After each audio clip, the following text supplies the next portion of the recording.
What's up, guys? Welcome to my channel. This is Max. How you guys doing? It's been a while. I've been meaning to do a video, but I just couldn't get around it. Actually, I was supposed to do this video, I think, last Sunday weekend when Manchester United won against Everton. Big win for us. 3-1 away win. It was very crucial for us to get that win, especially going into the international break. So I hope everyone is doing well. Whoever's watching my video, my viewers, yes, I've been meaning to do it. I just couldn't get around it, because over here, work is just starting again.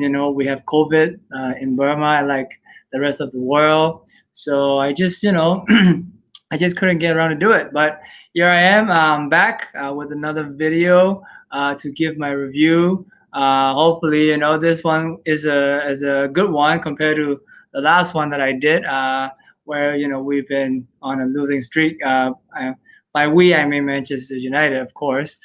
So let's get into it, guys.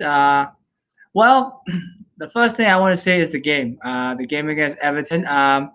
So in the first half, we came out pretty strong. I think Oli was looking for a response from the player after a loss in the Champions League and a couple of matches. We weren't doing so well. The players that he picked that day wasn't really surprising, except playing Mata, which again he was playing on the right side of the midfield. But I say surprising, but it's not really surprising because Mata is actually a regular in Oli's book. So he played, obviously. But the rest of the team, as I predicted in my earlier video for the preview, the Everton preview against Manchester United, you can check the video out, link in the description. So anyways, so he played. The rest was, the same back four. McTominay and Fred sitting deep at the midfield, and in front was Bruno and Mata, and on the right, I think it was it Pogba? Yeah, I think it was Pogba, right? Wait, let me check. Let me check the lineup again very quickly, guys. Sorry, it's been a week, so I get a little bit, almost a week. I get a little bit confused. No, actually, sorry, it was Rashford. Yeah, Rashford and Martial. Yeah, totally forgot about it. So, anyways, yeah, that was the team. So, as I was saying, the first half they came up pretty strong, like they were up for it. Everton, on the other hand, I feel like I felt like they weren't really in the game. I mean, they had some glimpses, especially on the right side, right side of the field where Mata was playing. Like they were like ganging up on Wabasaka. I think Lucas Dingy was playing that side too, so he's pretty quick and he's pretty good. So they were getting a couple of chances there, and actually, in fact, they actually scored the first goal. If you guys remember the game, they scored the first goal down from the right side.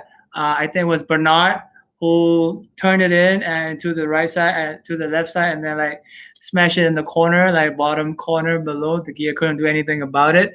But if I have to be honest, like even when they scored the first goal, I was disappointed as a fan, but I felt like there was some kind of a rhythm, some kind of a response from the players. Like, it wasn't like as flat as it was before, comparing to the other games which was played, especially the Turkish game in Turkey in Champions League. So, anyways, I felt like as a fan, like we were always coming back, getting back into the game, and we got into the game by Bruno's goal. Like, it was a great goal. The first goal was, I think, it was a cross, and then he heads it in. Oh, that was a brilliant goal by Bruno. Shaw's got the assist for it from the left side. That was a great goal, and when we scored that goal, like it was only a matter of time. Like Everton wasn't really threatening us. Like we got pretty good control of the midfield. Fred and McTominay, in my opinion, that was the right move away from home.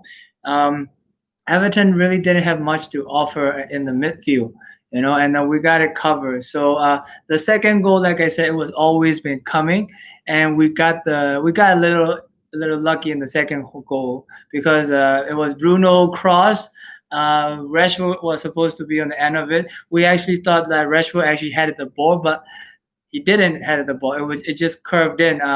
Pickford was nowhere to be found. Like he had no idea whether it was a cross or a shot. Either way, it was going in. But we got a little bit lucky. But anyways, we were always gonna score against Everton because, like I said, they didn't really have anything to offer, if I remember correctly. So again, the first half was pretty decent. Second half, we could see some of the play was a little bit sluggish from the Manchester side. They were going back to the old self, like when they were leading, there was no real attacking play or attacking threat. There were glimpses of counter attacking, but then again, like from the Everton point of view, if I were an Everton fan, I would be pretty disappointed because they really didn't have anything to offer in the second half too. Like, I don't think there was any like threats. Even the Gia made like I think he made like a couple of saves. That's it. There was one time they were crossing from the right side or the left side, and it was a cross, and no one got it at the end of the ball. So yeah, and then like the counter attacking goal was always coming. 95th minute, Cavalli score, which was a great thing. For us too, it was a bonus for us fans to see. Cavalli score. Cavalli is a great player.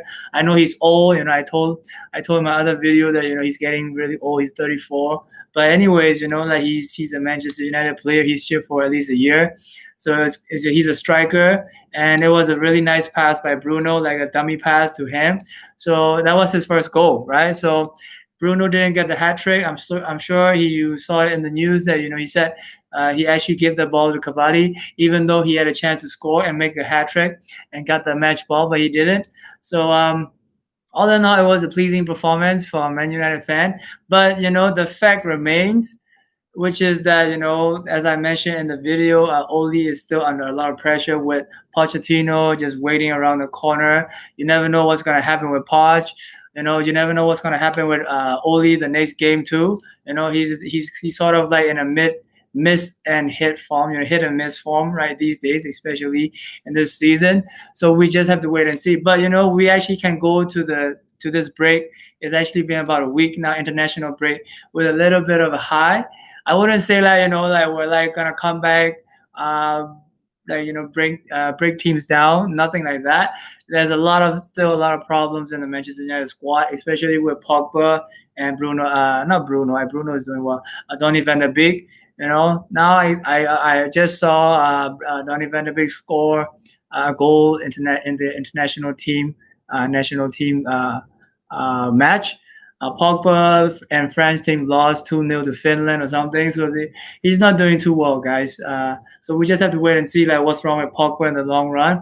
And now a little bit of transfer news. Right now, obviously, there's no match during the weekend, because the internationals are playing. So like, there's a lot of transfer rumors are coming up. So I'm just gonna talk a little bit about the transfer rumors for Manchester United. So we've been linked with a lot of players. The big one, obviously, is linking with Cristiano Ronaldo, which is one of the biggest, most iconic player Manchester United had, from years ago. And we all love Cristiano. I don't think anybody who support Man United doesn't love Cristiano. And then there's a big rumor that he might be willing to come back to play for us maybe for a couple of years, and that's like sending a lot of waves into the fans, us fans. So it's pretty exciting news. But again, you never know with Manchester United. Like you want to go and sign Sancho and you went to sign Cavalli. Like shit like this happen. Pardon my language. So we just have to wait and see. There are a few rumors too about like Pogba leaving, doing a swap deal. Of course with Ronaldo, not doing very well. Obviously in Manchester United shirt, and there are a few other rumors like Jack Grealish still on the Oli radar. He still want to sign Jack Grealish. A couple more, like some defenders here and there. Upamecano name come up again, But we just have to wait and see. Like normally, this is what happened during the international break. Like as other fan channels might be talking about it too. It's just that there are no news about matches, so people just talk about transfers. Like because January is getting close to January transfer window is getting closer to us too. So it's only about like 5 or 6 weeks. So we'll have to wait and see. Obviously you can you've heard about maybe other big teams getting hit with injuries. Of course, Luke Shaw, of course, one of us is getting hit with an injury too after the Everton game.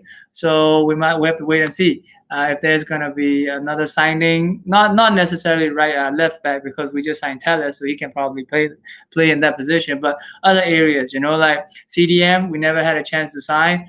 We're thinking about it. We don't know. We have to wait and see. I'm sure there's gonna be more rumors coming up during this time, within this 2 weeks, because let's face it, guys, international break is boring for us, club fans, like Man United fans. We don't want to watch these kind of boring like National League matches. World Cup and Euro is quite different, right? But this National League like break is just a big waste of time. I was actually like thinking this morning. I was like, normally like by like Thursday night, Friday, like I'll be excited for the weekend match ahead, like you pumped up, you start reading the news, start reading the lineup, what's going on, what's the other team is, like form, whatever, yada yada yada. This week is just like this weekend is gonna be a long weekend, That's the kind of feeling that you have, right? I'm sure you guys know what I'm talking about.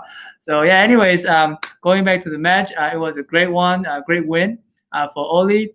Like us fan, I said in my earlier video about the about Oli's situation, which is, like I don't think Ole's gonna be the long-term manager, not by a long shot. Like even though I want him to be, like, but I just feel like he's not up to it. Especially this season, he's not getting back in the transfer market, so you don't really see him like stepping above what he finished, which is third, and Champion League's qualification, obviously. So it will be a big struggle for Ole even to get into the fourth position, I think.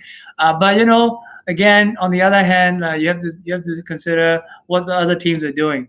Like Liverpool is facing a lot of injuries. I just mentioned like other team is one of the big teams that has been hit by injuries. Liverpool, they just lost Van Dijk. I'm sure you guys know Van Dijk. Now they just lost Joe Gomez in the internationals. So and also Fabinho.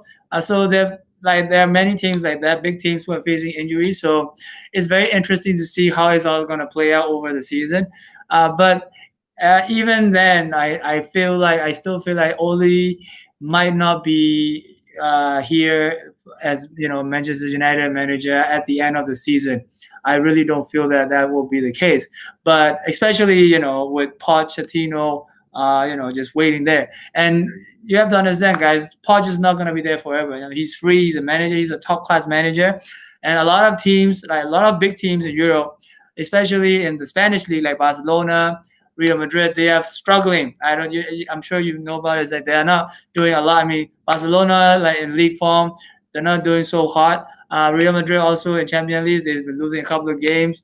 Their players are not performing. Zidane is a little bit maybe losing touch with his player, so they are looking for maybe a change.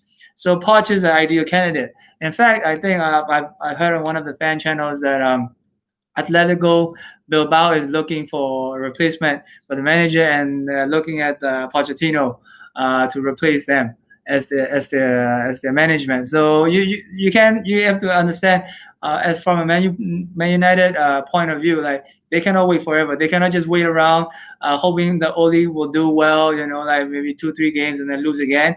They have to make a decision, and fast, because Pochettino is not going to be waiting forever. For a while, even, in fact. So we have to wait and see after the international break. We're waiting, like as football fans, we want to see football. We want to see club football, especially. So we don't know what's going to happen. But hopefully we start winning games. We start winning games fast and furious, like Ole got a plan. Hopefully, I say, because I doubt that he does. He probably will go back to his own way of playing, which is the 4-2-3-1. In terms of formation, because that worked in Everton game, and he probably gonna not play the diamond anymore because it wasn't working in the last few games that he tried. And there's another issue, which is Donny van de Beek and Pogba issue, because if he keeps playing Fred and McTominay, where those two play, long term, I'm sure they'll have a chance in the long term. because it's a long season. People get injured, and of course, United need to win games. With those two defenders in the counter-attacking away games, yeah, of course they can play. As a little bit defensive, but when you have to go and break teams down, like for example, we're playing West Bromwich Albion, when we come back from the international break, first game at home. So in this kind of game, playing Fred and McTominay, it's not really a good choice, is it? Because you need to go and attack. West Brom is a very it was a weak team compared to us, right? And we're playing at home, so it's going to be interesting which lineup or which team the Oli picks.